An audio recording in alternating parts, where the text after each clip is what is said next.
ये शादी समारोह बिना किसी कर्म कांड के, बिना किसी पाखंड के किया जा रहा है। इस शादी समारोह में ना कोई पंडित है, ना कोई पादरी है, ना कोई बौद्ध भिक्षु है, ना कोई मौलवी है। बिना किसी धार्मिक रीति रिवाजों के, बिना किसी धार्मिक कस्टम्स के किया जा रहा है। ये बिना किसी पंडित के, बिना किसी मंत्रों उच्चारण के, बिना किसी वेद पाठों के, बिना किसी हवन के ये शादी समारोह होने जा रहा है। खबर जिला सिरमौर के शिलाई से है।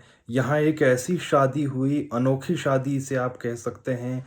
यहाँ ना तो कोई शादी में पंडित था, ना कोई मंत्रोच्चारण हुआ, ना 7 फेरे हुए। और ये कोई पहला मौका नहीं है, जिला सिरमौर में ही पहले भी ऐसी शादी हो चुकी है। इस शादी में जो शादी का कार्ड है उस पर भी बाबा साहेब भीमराव अंबेडकर की तस्वीर लगी है। क्या कुछ लिखा है वो भी आप देख सकते हैं।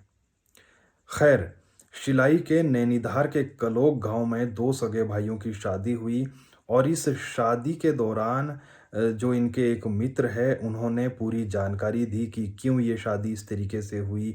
क्या कुछ उन्होंने कहा वो आप आगे सुनिए, लेकिन इन्होंने उसमें एक शब्द कहा कि ये शादी बिना किसी पंडित, मौलवी और पादरी के हुई और बिना किसी पाखंड के हुई।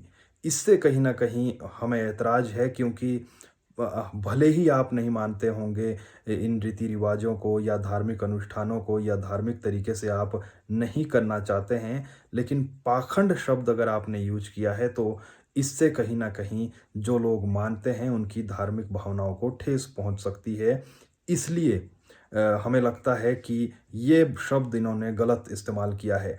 बाकी इस तरीके की शादियां पहले भी हुई है, अब हो रही है और चलन बढ़ता जा रहा है।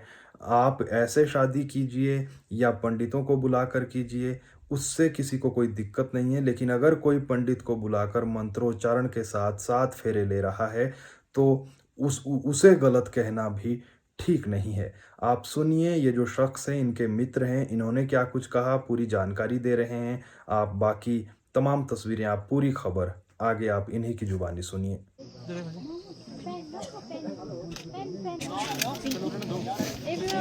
सभी सम्मानित साथियों को मेरा क्रांतिकारी जय भीम, नमो बुद्धाय।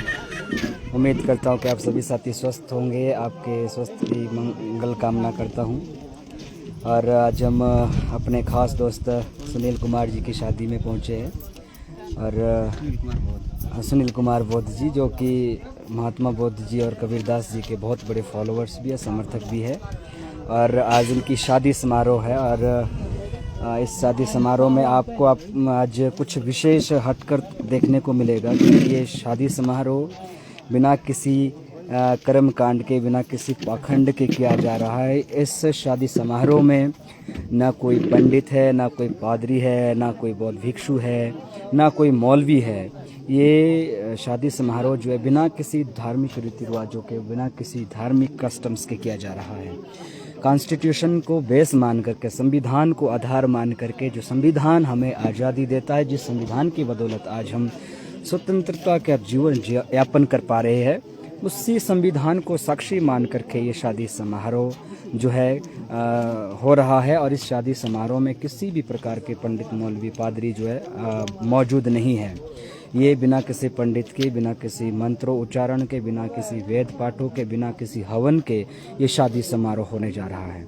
और इस शादी समारोह की सबसे खास बात आपको देखने को मिलेगी कि धर्म या रिचुअल्स या कस्टम्स या ट्रेडिशन को दूर रख करके इस शादी समारोह भारत के संविधान को साक्षी मान करके जो है संपन्न हो रहा है। क्योंकि भारत का संविधान ही जो है किसी युगल को जो है एक पति पत्नी की मान्यता देता है। और भारत के संविधान के प्रोविजंस के हिसाब से ही दो जो है पति पत्नी को वैलिडिटी प्राप्त होती है, सर्टिफिकेट्स प्राप्त होता है। और उसी कॉन्स्टिट्यूशन को बेस मान करके जो है ये शादी संपन्न हो रही है।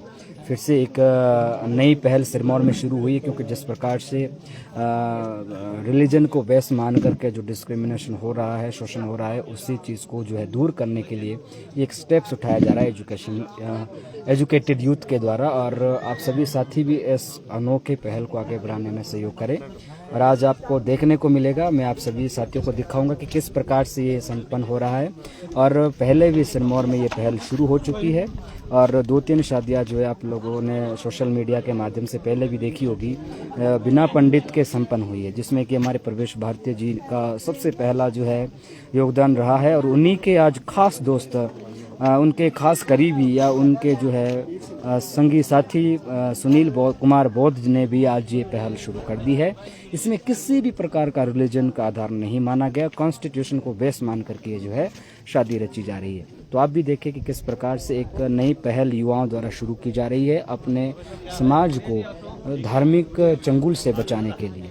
तो मैं आपको सीधा ले चलूँगा अभी जहाँ पर अभी दूल्हा दुल्हन के जो बैठे हुए हैं और उनके रिलेटिव जो है साथियों अभी उनको जो है गिफ्ट्स वगैरह प्रोवाइड कर रहे हैं। उनको जो हमारा श्रृंगार होता है वो भी किया जा रहा है, गिफ्ट्स में जो प्रोवाइड किए जा रहे हैं। लेकिन ये शादी पूरी तरह से रिलीजन के आधार पर बिल्कुल भी नहीं है, कॉन्स्टिट्यूशन को बेस माना जा रहा है। एक पहल जो है शुरू हो चुकी है, आज़ादी की जंग, एक क्रांति लिखी जा रही है जिसमें कि समानता, स्वतंत्रता और भाईचारों को आधार मानकर, कॉन्स्टिट्यूशन को बेस मानकर जो है ये पहल शुरू की जा रही है। तो आप सभी साथियों को सीधा वहाँ ले चलते हैं। सीधी तस्वीर आपको हमने दिखाई शादी समारोह से, किस प्रकार से शादी संपन्न हो रही है। उम्मीद करता हूँ साथियों आप भी इस मिशन को, इस कार्यवाह को, इस सोच को, नेक सोच को आगे बढ़ाने के लिए ज़रूर सहयोग करेंगे और ज़्यादा से ज़्यादा इसको आगे भेजने की प्रयास करेंगे ताकि एक युवाओं के दिमाग में एक इंस्पिरेशन मिले, उनको एक नई सोच मिले, नई उमंग मिले कि किस तरह से हम जो एक पहल कर सकते हैं अपने आप से। क्योंकि दूसरों को बदलना हमारे बस की बात नहीं, हम केवल अपनी बात कर सकते हैं। और यदि हम अपने आप को बदलने की क्षमता रखते हैं, अपने आप में एक पॉजिटिव चेंजिंग लाने की हम क्षमता है, तो हम ज़रूर समाज में जो है परिवर्तन ला सकते हैं। हमें हर व्यक्ति को अपनी सोच बदलनी चाहिए। एक छोटी सी बाइट हम उन समाज सेवी प्रवेश भारती की भी लेंगे जिन्होंने सबसे पहले ये पहल शुरू की थी और without any interference of any religion जो उन्होंने कंप्लीट की थी अपनी मैरिज। और आज ये शादी दोबारा हो रही है एक दूसरे हमारे साथी की, उन्हीं के खास दोस्त सुनील कुमार बौद्ध की, जो भी बिना किसी रिचुअल्स के, बिना किसी कस्टम्स के और कॉन्स्टिट्यूशन को बेस मान करके, आधार मान करके, उसके ऊपर अपनी ट्रस्ट रख करके ये संपन्न कर रहे समारोह।